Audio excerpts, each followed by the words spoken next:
يا اهلا جبت لكم فيلم الرعب والاكشن والاثاره سكين وولكرز. بس اهم حاجه تدعمونا باللايك والسبسكرايب. الفيلم بيبتدي بشخص بيجري في الغابه وهو مرعوب وبيشوف جثث في طريقه مرميه، وفجاه وقف علشان يحرق الخريطه اللي معاه بس ملحقش وهجم عليه شخص شكله مخيف جدا ولطشه بالقلم وخلاه اغمى عليه. واول ما فاق لقى نفسه مربوط من رجليه في شجره وقدامه ست بتقوله على فكره كل اللي بتعمله انت وعشيرتك ده ملوش اي فايده، وخدت منه الخريطه وقالت له ان هم هيدمروا كل المعسكرات.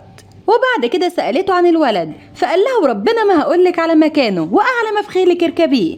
وفي اللحظة دي القمر بدأ لونه يتغير ويبقى أحمر، وهي أول ما شافت القمر أحمر وهو مش راضي يقول لها على مكان الولد خلصت عليه وجمعت كل رجالتها وكلفتهم يدوروا على الولد.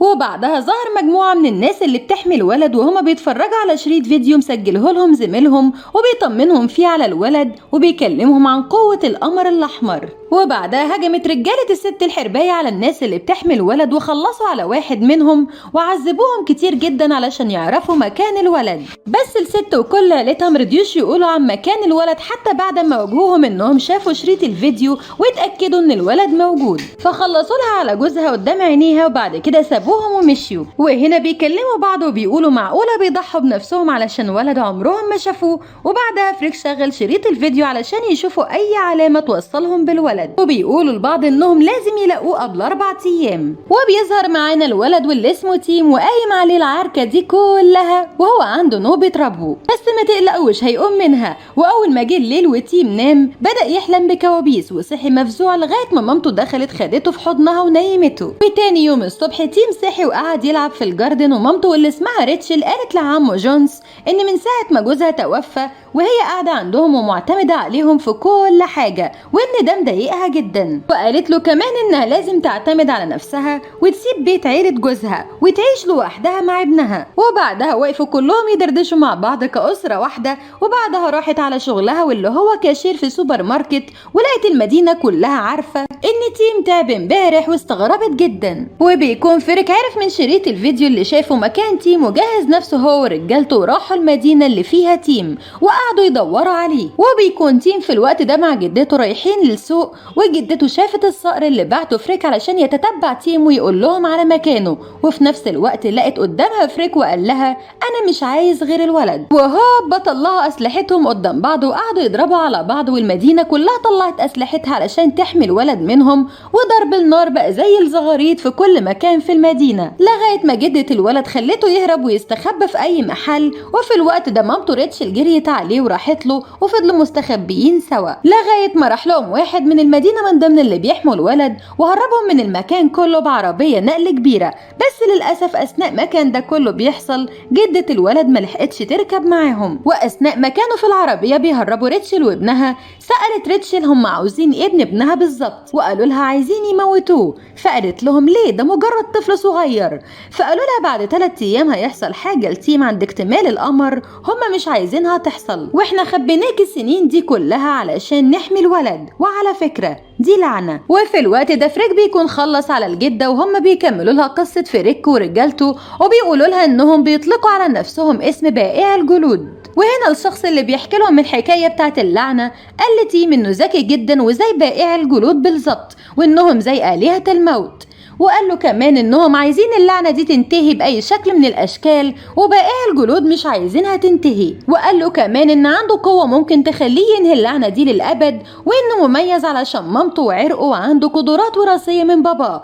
وان باباه حصل له في نفس السن بتاعه نفس اللي بيحصل دلوقتي. وقال له كمان على الأسطورة اللي بيصدقوها ويأمنوا بيها، وهي ان الطفل لو في نفس مواصفات تيم وعاش لعمر 14 سنة هيكون في قمر احمر، والقمر الاحمر ده بيكون إشارة لبائع الجلود على إن النبوءة هتتحقق في نص الليل من نهاية السنة 14، وإنهم لو ملحقوش يهربوا هيموتوا كلهم. وقالوا إنهم مش شايفين إن اللي هم فيه ده لعنة لأنهم بيحبوا يقتلوا الناس وده بالنسبة لهم زي إدمان المخدرات. وقالوا كمان إنهم سابوا قوتهم مع الذئاب كهدية وما بيعرفوش يتحكموا في فقدان الطاقة اللي جواهم. وهنا بعد ما تيم سمع الحكاية كلها قال له طيب انت يا عمو شايف اني ممكن اعمل ايه؟ يا ريت توجهني. فقال له والله يا ابني ما عارف، انت معاك ربنا بقى.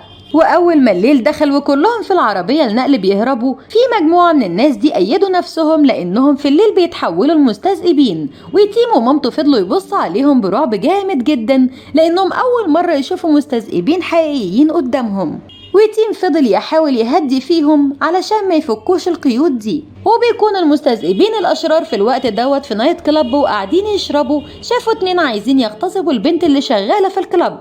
يسيبوهم؟ لا طبعا، قاموا واكلينهم هما والبنت اللي كانوا عايزين يغتصبوها. وبيكون فريك قاعد مع حبيبته قعدة كبار ومكبر دماغه من رجالته. واليوم اللي بعده اول ما الشمس طلعت، كل اللي معرتش وابنها في العربيه رجعوا بشريين تاني واعتذروا لها على المنظر اللي شافته. وفي اللحظه دي فريك طير الصقر بتاعه علشان يدور لهم على الولد، وفضلوا ماشيين وراه ويتتبعوه. وهنا ريتشل بتقول لجونس اللي هو عم الولد ومن المستذئبين الطيبين ان فريك ورجالته هم اللي قتلوا جوزها، ومش مقتنع تماما ان طفل عنده 13 سنه ممكن ينهي اللعنه دي. فقال لها يا ستي خليكي صبوره شويه، ما تبقاش غير يومين بس يا ام تيم. وفجأة دخل عليهم تيم وقال لها أنا حاسس إني مش بخير، وأغمى عليه بعدها وشاف كوابيس تاني. وأول ما فاق لقى نفسه في المستشفى، والممرضة بتقول لمامته إن دمه من نوع نادر جدا وكرات الدم البيضاء عنده خارج المعدل الطبيعي. وقبل ما يمشوا من المستشفى الصقر كان كشف مكانهم خلاص ووصل لهم فريك. ودخلت واحدة من ضمن المستذئبين الأشرار لابسة لبس الممرضين على تيم علشان تقتله. ومامته في اللحظة دي حاولت تدافع عنه بس ما قدرتش، لغاية ما عيلة تيم وعمه جونس خدوا بالهم من اللي بيحصل وقدروا يحموا الولد ومامته. بس قبل ما يقدروا يهربوا فريك هددهم انه هيقتل بنت جونس لو ما خدش الولد. وجونس ده اخو فريك ومستذئب زيه بس طيب مش شرير زي اخوه. وفي اللحظة دي جونس قال له انت بتقول بنتي مقابل ابنك. وهنا المفاجأة اللي خلتنا نكتشف ان فريك هو ابو الولد وجوز ريتشل، وانه عايش ما ماتش بس كل العيلة بتقول عليه ميت ومخبية الولد منه لانه شرير جدا وباع نفسه للشيطان. وفي اللحظة دي ضرب النار اشتغل من الناحيتين لغاية ما جونس قدر يهرب الولد وامه من فريك. وبمجرد ما اتحركوا بالعربية تيم اتصدم جدا في عيلته انهم كذبوا عليه وخبوا عليه ان باباه عايش. وبيكون المستذئبين الاشرار اللي مع فريك بيقولوا له معقولة هو فعلا ابنك؟ فقال لهم ايوه ابني بس انا ما كنتش عارف.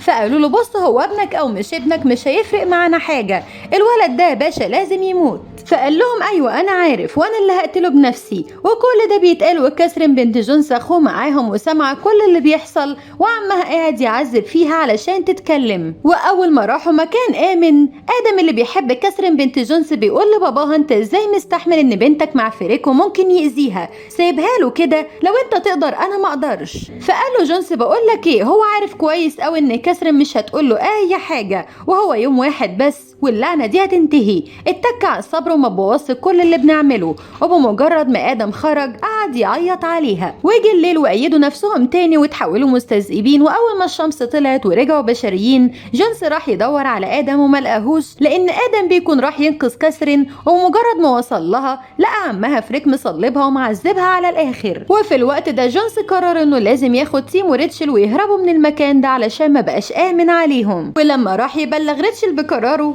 ريتشل قالت له انت ليه قلت لي ان فريك مات؟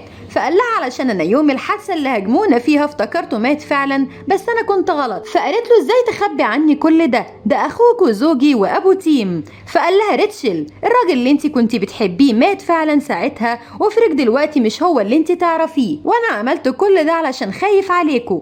فقالت له على فكره انا زيكم بالظبط بس انا ما عنديش وحش جوايا. فقال لها لازم تدوري على الوحش اللي جواكي علشان تقدري تنقذي ابنك. وفي اللحظه دي دخل عليهم ادم ومعاه كاثرين، وراح جونس ضربه بالقلم وقال له انا مش قلت لك ما تروحش، انت كده هتعرفهم مكاننا دلوقتي. فقال له انا لما رحت ما لقيتش حد غير بنتك. فقال لهم كلكم اركبوا العربيه هنغور من هنا حالا. وبمجرد ما مشوا كاثرين حكت لهم عن اللي حصل لها والتعذيب اللي عذبه لها عمها، وانه سأل عن المكان اللي هيروحوا له، وقالت لهم كمان انه ما بقاش عمها فريك اللي هي تعرفه. واول ما الليل بدأ يدخل وايدوا نفسهم، كاثرين اتحولت قبل ما تتأيد بس المره دي اتحولت لمستذئب شرير لانهم سمموها. وجونس باباها قال لادم في اللحظه دي اقتلها علشان هي هتقتلنا كلنا وبعد كده هتقتل تيم.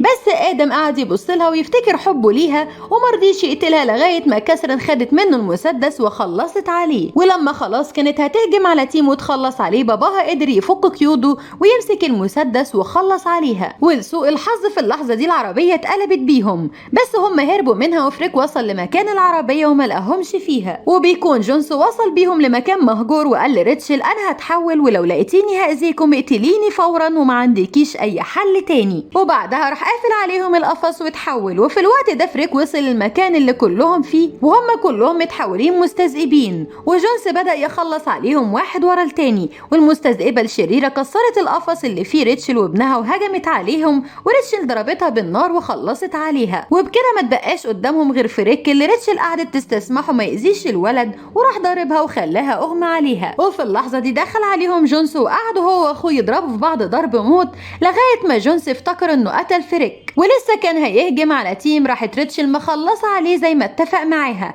بس للأسف فريك ما كانش مات وريتشل خلصت على جونس في الوقت الغلط. وفريك ضربها لغاية ما اغمى عليها وعض الولد في رقبته في نفس اللحظة اللي الساعة عدت فيها 12 بالليل والقمر الأحمر اكتمل. وفي الوقت ده فريك فقد قوته وريتشل قدرت تبعده عن ابنهم. وهنا رجع بشري تاني والقمر رجع للونه الطبيعي واللعنة انتهت للأبد. وبكده رجع فريك وريتشل وتيم يعيشوا كأسرة طبيعية، أب وأم وابن كلهم بشريين وشكلهم كده هيخووه قريب. ما تنسوش بقى تدونا رأيكم في الكومنتات وكمان تعملوا لنا لايك وسبسكرايب.